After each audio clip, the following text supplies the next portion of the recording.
तरफ से शिवराज सिंह जी पहुंच जाते थे और इस तरफ से ज्योतिरादित्य सिंधिया पहुंच जाते थे। मुझे याद है जब संभाग में ओलावृष्टि हुई थी, अतिवृष्टि हुई थी, एक एक गांव का दौरा हमने किया था। चंबल संभाग में नरेंद्र सिंह जी और शिवराज सिंह जी साथ में गए थे। उस तरफ से पूरे क्षेत्र का दौरा मैंने किया था। क्यों? क्योंकि हमारी जिम्मेदारी बनती है कि जब संकट का समय आपके ऊपर आए, आपका ढाढ़स बढ़ाना, आपका संकट को बांटना और आपका समाधान करना हम लोगों का दायित्व नहीं बनता, हमारा धर्म बनता है। और आज उस समय में पूछना चाहता हूं, कांग्रेस की सरकार के 15 महीनों में क्या आपने उस सरकार की जोड़ी, एक था मुखौटा एक व्यक्ति का और पीछे से डोरी कोई और खींच रहा था। सही है कि नहीं?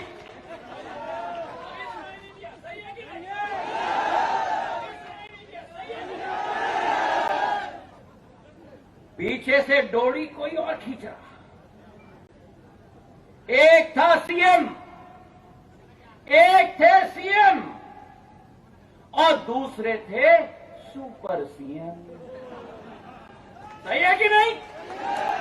सुनाई नहीं दिया शिवराज सिंह जी को? सही है कि नहीं? सुनाई दिया शिवराज सिंह जी? नहीं, अभी नहीं सुनाई दिया। सुनाई नहीं दिया? सही है कि नहीं? कठपुतली की तरह डोरी खींचना। साहब, इस मंत्रालय में इसको अफसर बनाओ, उस मंत्रालय में उसको अफसर बनाओ, और जो 114 जनसेवक थे ये जसवंत जाटव की तरह भीख मांगने के लिए वल्लभ भवन के द्वार के बाहर खड़ा रहते थे, पर इनके चेहरों पर दरवाजा बंद किया जाता था। ये सरकार चल रही थी भोपाल में। इन्होंने विकास, प्रगति और संवेदनशीलता की लकीर खींची, तो सीएम और सुपर सीएम दोनों ने मिलकर भ्रष्टाचार की लकीर खींच दी। मैं आपसे पूछना चाहता हूं, ये फौलाद है सिंधिया परिवार का। मैं आपसे पूछना चाहता हूं कि जो आपकी आशा थी, आपकी अभिलाषा थी, किसानों की, महिलाओं की, नौजवानों की, अगर उस पर पानी फेरा जाए, उसके साथ विश्वासघात किया जाए, तो क्या ऐसे सरकार को, सिंधिया परिवार का मुखिया को चलने देना चाहिए? अभी सुनाई नहीं दिया करेरा वालों? बताओ मुझे। जो व्यक्ति कहता है कि किसानों का ऋण मैं माफ करूंगा, और जो व्यक्ति आपको सर्टिफिकेट दिलवाता है लेकिन बैंक में 1 रुपया नहीं डालता, अभी शिवराज सिंह जी बताएंगे 8,000 का कर्ज इनके टेबल पर छोड़ के गए थे, बैंक वाले इनके पास लाइन पे खड़े हुए थे। जो ऐसा वादा खिलाफी करे, मैं आपसे पूछना चाहता हूं, क्या वो गद्दार नहीं? क्या वो गद्दार नहीं जो किसानों के साथ विश्वासघात करे? क्या वो गद्दार नहीं जो महिलाओं को, मेरी महिलाएं इतनी बड़ी तादाद में खड़ी बैठी हुई हैं, मातृ शक्ति जिनको हम सब नमन करते हैं।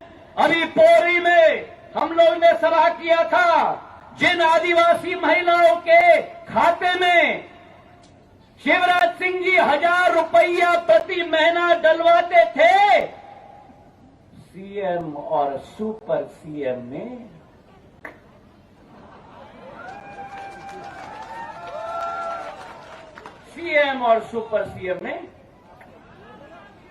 ताला लगा दिया। अगर सीएम और सुपर सीएम ने आदिवासी महिलाओं के पैसे पे ताला लगा दिया, तो ज्योतिरादित्य सिंधिया ने उस सीएम और सुपर सीएम के मुंह पे ताला लगा दिया।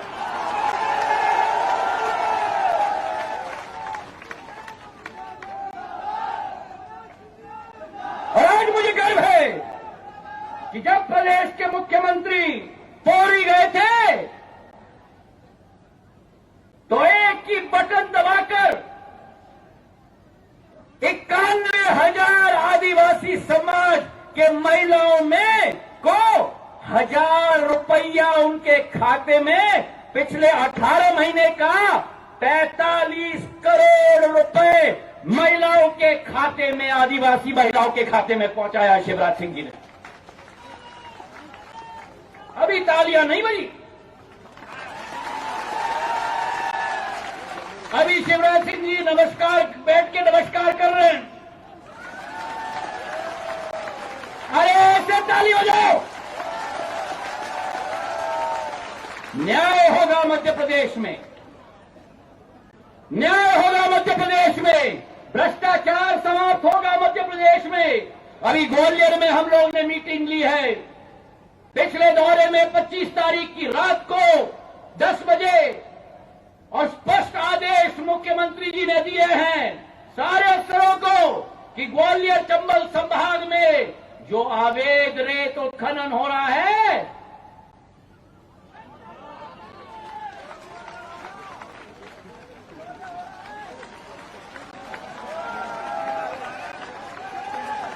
बंद होना चाहिए या नहीं?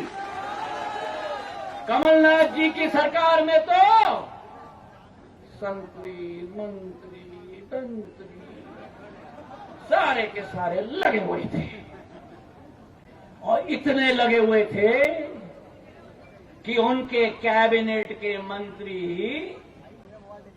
जो आजकल पदयात्रा कर रहे हैं अवैध रेत उत्खनन के विरुद्ध, वो स्वयं ही बंद करो पंखा, बंद करो पंखा, बंद करो। जितना पसीना आएगा उतना जोश आता है। ना एसी ना पंखा, गर्मी और मिट्टी, उसी से आप बने हैं, उसी से हम बने हैं और हम दोनों की शक्ति उसी गर्मी और मिट्टी से आता है। तो वो मंत्री जो आज पदयात्रा कर रहे हैं नदी बचाओ के लिए, कैबिनेट मंत्री होकर मध्य प्रदेश की जनता के समक्ष हाथ जोड़ा उन्होंने कि मैं माफी मांगता हूं सिर झुकाकर कि मेरी सरकार में अवैध रेत उत्खनन सरकार नहीं बंद कर पाई। और वो मंत्री आज ढोंग पटारा लगा के चल रहे हैं नदी के पदयात्रा पर। जिस सरकार ने नदी खोद दी उसी सरकार का नुमाइंदा आज पदयात्रा कर रहा है नदी की रक्षा के लिए। अरे नदी का रक्षक तो वो होता है जो आदेश देता है कि अवैध रेत उत्खनन अगर एक होगा तो उसके विरुद्ध सख्त से सख्त कार्रवाई की जाएगी।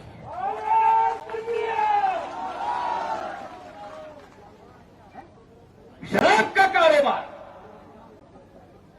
ट्रांसफर का उद्योग, बोली लगती थी वल्लभ भवन में। बताओ कलेक्टर बनना चाहते हो, बताओ एसडीएम बनना चाहते हो,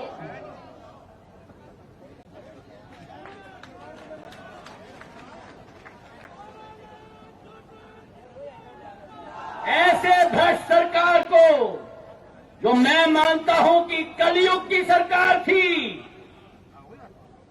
उस कलयुग की सरकार को हटाकर एक किसानों की सरकार, महिलाओं की सरकार, नौजवानों की सरकार, एक ऐसी सरकार जिसके मुखिया ने ऐतिहासिक निर्णय लिया है कि मध्य प्रदेश में आज के बाद हर सरकारी नौकरी पर मध्य प्रदेश का जवानों को पहला हक मिलेगा।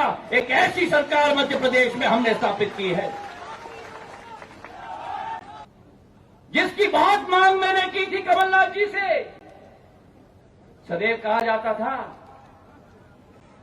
चलो चलो चलो चलो, दिन में 24 घंटे हैं, 26 घंटे नहीं, कोई पैसा नहीं है विकास के लिए।